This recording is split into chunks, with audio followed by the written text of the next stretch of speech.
صل على رسوله الكريم أما بعد بسم الله الرحمن الرحيم عن أبي سعيد الخدري رضي الله تعالى عنه قال قال رسول الله صلى الله تعالى عليه وسلم من قرأ سورة الكهف كما أنزلت كانت له نورا يوم القيامة من مقامه إلى مكة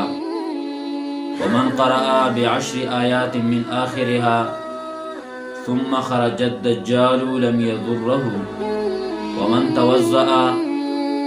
فقال سبحانك اللهم وبحمدك أشهد أن لا إله إلا أنت أستغفرك وأتوب إليك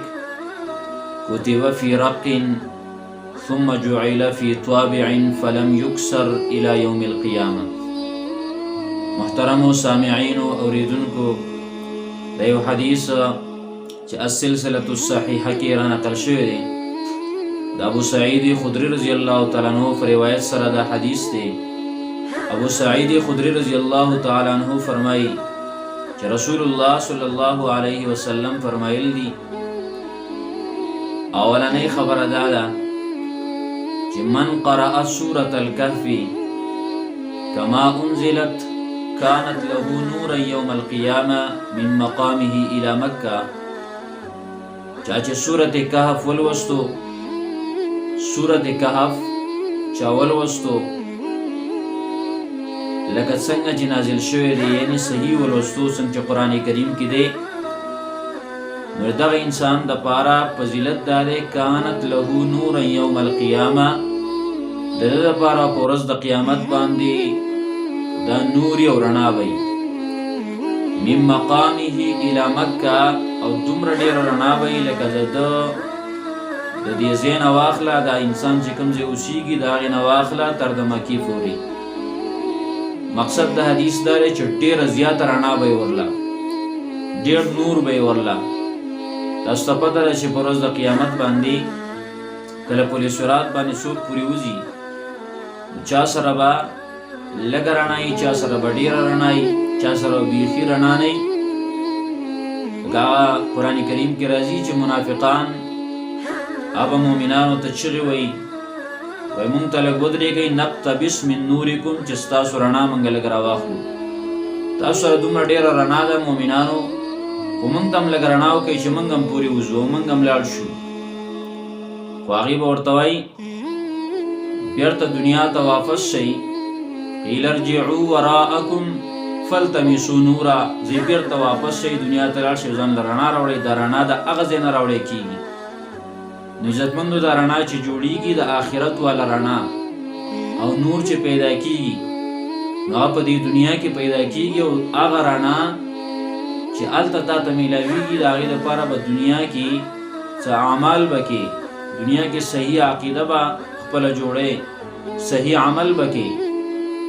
دا یو بهترین عمل رسول الله صلی الله علیه وسلم د هغې دپاره وښودو چې انسان دا غواړي چې په ورځ د قیامت باندې ما ته رڼا میلاو شي ما ته نور میلاو شي نو رسول الله صلی الله علیه وسلم یې سورت کهف وایه. د دې ډېر زیات فضایل دي او بیا خصوصا د جمعې په ورځ باندې دا ویل پکار دي. د جمعې د ورځې نه علاوه هم که دا وایي ځکه په دې حدیث کې رسول الله صلی الله علیه وسلم دا ویل چې چا هم سورت کهف ووایه کله ووایه په سورت کهف یې ووایه نو دومره رڼا ورله الله رب العالمین په دې باندې ولیکي کانت له نورا یوم القیامه د قیامت په ورځ باندې به ورله نوري من مقامه الی مکه د ده د ځای نه تر د مکې پورې. دا یو خبره په دې حدیث کې بیان شوه. دویمه خبره یا ورپسې نبی علیه الصلاة والسلام فرمایي ومن قرأ ب10 آیات من آخرها ثم خرج الدجال لم يضره. چې کوم یو انسان د دې سورت کهف آخرني آیاتونه ویل په کومه ورځ کې د آخرني آیاتونه ویل او بیا ثم خرج الدجال دجال راووتو نو لم يضره دغه انسان ته ضرر نشي رسولی. چې دا 10 آیاتونه د سورت کهف آخرني دا یې ویل دي نو دغه انسان بیا دجال والا فتنه د ضرر نشي رسولی. ومن قرأ او چا چې ولوسته ب10 آیات من آخرها لس آیاتنا د آخر د سورة کاف ثم خرج الدجال بیا دجال راووتو لم یضره دغه انسان ته دجال ضرر نشي رسولی دجال ولا فتنه ډېره لویه فتنه ده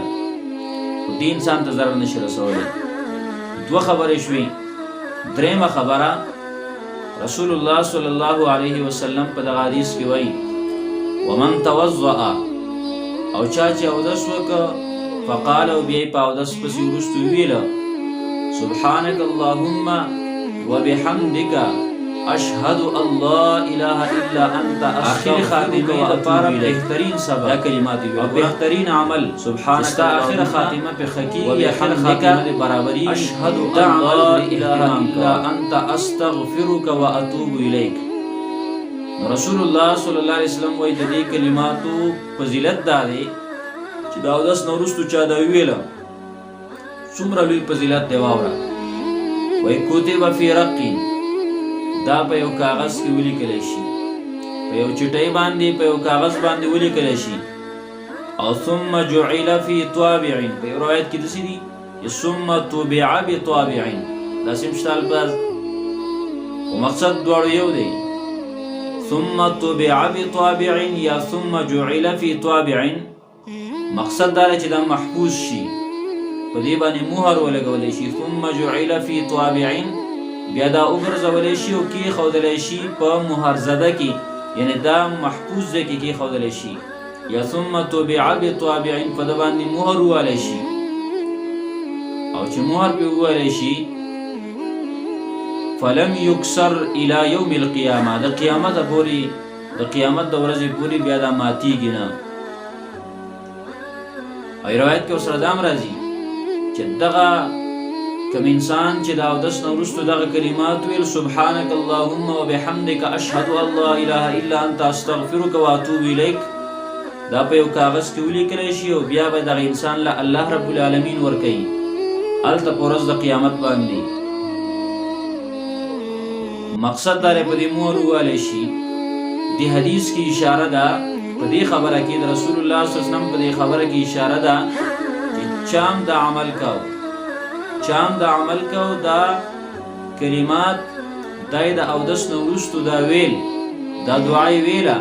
نو دغه انسان آخر خاتمه په ایمان باندې کېږي دا بې ایمانه کېږي نه آخر خاتمې دپاره بهترین سبب او بهترین عمل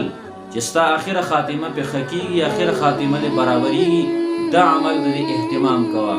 عزتمندو دا درې خبرې رسول الله صلی الله علیه وسلم په دې حدیث مبارک کې ذکر شوي دي دا الله رب العالمین نه سوال کوو چې الله رب العالمین په دې باندې موږ له عمل لا نصیب کړي او انشاءالله دې اهتمام به کوو اولنۍ خبره مختصرا دوباره وایم اولنۍ خبره چې کوم یو انسان سورت کهف وایي د ده دپاره دومره رڼا پیدا کېږي لکه د ده د زینواله تر د مکې پورې په ورځ د قیامت به دومره ډېره رڼا وي چا چې د آخر د سورت کهف دویمه خبره چې آخر د سورت کهف د هغې 10 آیاتونه یې ویل او بیا په دغه ورځ کې دجال راغی دی به د دجال د فتنې نه محفوظ وي او درېیمه خبره چې اودس وکړه او د اودس نه وروستو بیا دا کلمات ویل یو ځل سبحانک اللهم وبحمدک اشهد ان لا اله الا انت استغفرک واتوب الیک نو دا په یو کاغذ کې په یو چټۍ کې ولیکلی شي او په هغې باندې مهر ووالی شي او د قیامته پورې ماتیږي نه یعنی د دغه انسان آخره خاتمه په ایمان سره کېږي الله رب العالمین دې موږ ته عمل له نصیب کړي واخر الدعوانا